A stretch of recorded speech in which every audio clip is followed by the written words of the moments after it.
saving equals losing in the long run, right? Which money should you save? We all should have some, what do you call it? Emergency fund. I think that's the only money that you need to save. That will save you. What's an emergency fund? Emergency fund is something that you have saved against some uncertainties. Let's say immediate uncertainties. Let's say you are a normal person. You are working a 9 to 5. You are at a very big risk because you do not know when your employee will fire you. You do not know when you get an accident and you won't be able to walk anymore. So having an emergency fund will save you from those uncertainties. And I advise people to save money, let's say up to 6 months worth of your expenses. Let's say you spend 1 million per month. You should have at least 6 million saved up in a bank account, because you don't know what's going to happen tomorrow. You're going to lose your job tomorrow. You're going to get crippled tomorrow. How are you going to survive if you don't have that emergency fund? So you should always have it so that it can help you during these kinds of uncertainties. At the end of the day, I'm not saying that saving is good. No, it's only good partially. But if you want to save for a long period of time, then definitely it's not good for you. Let's say you want to keep money for over a year. Let's say you have 100 million and you just put it in the bank and let it stay there for over a year. That's not a smart decision. I'm not a financial advisor, but I don't think you should do that. You'd rather invest it in something else. That's how it comes. That's how it comes down to the whole question of investment versus saving. So you were talking about how when you invest money, you're better off investing than saving. So there's always a debate of whether should I invest or should I save. Yeah. Well, when you look at saving, when you look at risk and returns, it's less risky to save. When it's high risky to invest. Yeah, true. And when you save your money, there's obviously could be low interest rates and everything, but your money is safe. End of the day, your money is always going to be there. But as you said, you could be losing money, inflation and other factors. While you invest on things like stocks or have mutual funds, they have the potential for higher returns, but it's a risky bet. You're taking a bet. So it depends on what type of mindset you have. Entrepreneurs will always go for the riskier bet. Yeah, true. They will just want to invest. But also look at liquidity. When you save, it'll be easy to just get your money whenever you need it, depending on how you saved it. But when you invest it, now you're looking at maybe you can only get your money after a year, as you said, 2 years. So that means that money is basically gone until it is ready to be taken out. But also, talking about building wealth, I don't think, as you said, the rich people do not save the money. I don't think you can be rich by saving only. True. You have to invest. Yeah. So, and I've personally never seen a rich person just get rich just because they saved their money. Yeah, me too. So, the more you invest, the more your wealth you're building. And as you said, we're not financial advisors, but this is just our personal opinions. Yeah. That when you look at it, the more you invest, the more rewards you're going to get. And the more you save, you're going to be on the safe side, no problem. But you're not going to be on the same wavelength as the person who took their money and invested. But I believe all in all, you can do all of them. It's just a matter of how you manage your money.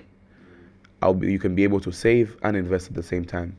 You just have to be smart about it. I'm a businessman, so sometimes my friends think I'm very selfish, because when they come to me like, yo bro, can you borrow me some money? And I always don't have money, because whenever I get money, I have use for it. Whenever I get money, I have to put it to work. What I believe is, let's say I get $1 right now. For every dollar that I make, I believe that this dollar is going to get me some more dollars. For every dollar that I get, I know that I'm going to invest it wisely, and that it's going to make 10% per year. So $1 is going to bring me back $1 in a span of a year. So whenever I get money, I have to put it into work right away. So my money is always out there working for me. While I'm working to make more money, the money that I have works for me. So always focus on investing. Just save a little bit for daily expenses, as Monty said. Let's say you want to buy a big purchase, you want to buy a house, you want to buy a car immediately. But otherwise, you should invest your money. And investing is totally different topic. Yeah. And as for most of his friends who are watching, as he said, he's not selfish. He's just making his money work for him. Yeah, exactly. So don't call me selfish. I'm going to repeat this again. We're not financial advisors, but these are our personal opinions on this topic of is saving money a scam. And end of the day, it's your own opinion. That's why we said stay tuned till the end, and then you can decide for yourself, is saving money a scam or not. Yeah. As for me personally, I think you can do all of that. You can save, you can invest. You just have to be able to manage your money. But right now, I am going to talk about the alternatives to saving. If you wanted to manage your money properly, as you want to save but also invest, there's a lot of ways you can invest your money. One is stocks. I believe that's one of the cheapest way people do invest money, in stocks, because you can buy as low as $1. Yeah. And that could give you a good return. Yeah, or it could vanish, all of it. Yes, as you said, it's a bet. It's a risky bet. Yeah. So if you're an entrepreneur, you know that those bets are the bets you take every day when you're in business. True. It comes with the market risk, as Musa said, because obviously it highly depends on how the market is moving. But if you find at the right time, $1 could bring you $100. Yeah. Find at the wrong time, minus 100.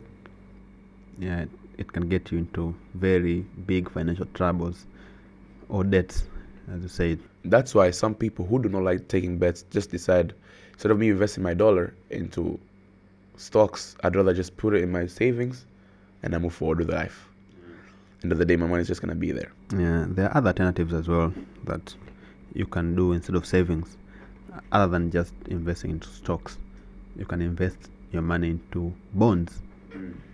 Because bonds are some of the most secured forms of investments, because especially government bonds, because the government is the one that guarantees you that return. When they print money, they're going to give you some of that.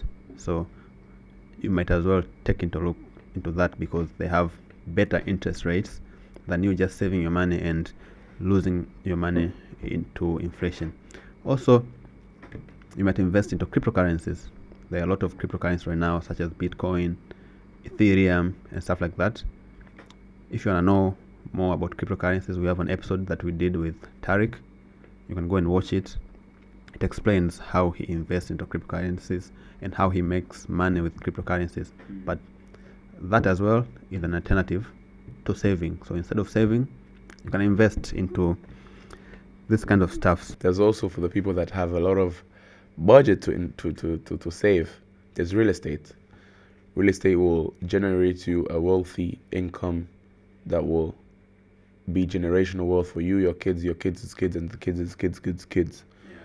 Because when you build a house, unless there's a risky factor, as God or the government or any other factor that you can't hold back, such as a disaster, real estate will always be there, and it's always going to be needed. And actually, real estate is actually a career and a form of investment that has made more millionaires than any other career in history. So a lot of people invest into real estate, but before you get into real estate as well, you have to learn the ins and outs so that you don't lose your money as well. Exactly. Because real estate is very wide. There are a lot of stuffs that you can do into real estate. We also explained about real estate. We talked about real estate from the beginning when we started. First few episodes. Yeah, we talked about real estate. So Yeah. if you want to invest into real estate, just go and look back in that video and learn how to invest in real estate.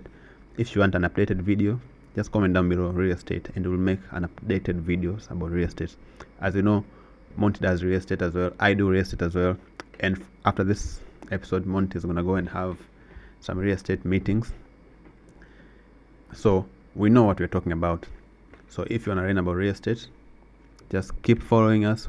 Maybe we're going to talk about it in another episode from 100%. now. or just go and watch the previous episode about real estate. So those are some of the few alternatives to savings. Obviously, there's a lot of them, but we've decided to just say a few when it comes down to. But another one actually is crowdfunding. Okay. You know, some people like taking short-term loans to uphold their businesses. I mean, we've done that with Connectors Club, but that was not more of crowdfunding. That was more just a gift for someone winning the competition. Because what we could do is we could listen to all of them and give someone money. In return, we want maybe 15%. So that's it. Instead of savings, we decided to invest in someone's business. You can get you 15% in a year. Yeah, we actually wanted to do that, but the guy did not want that option.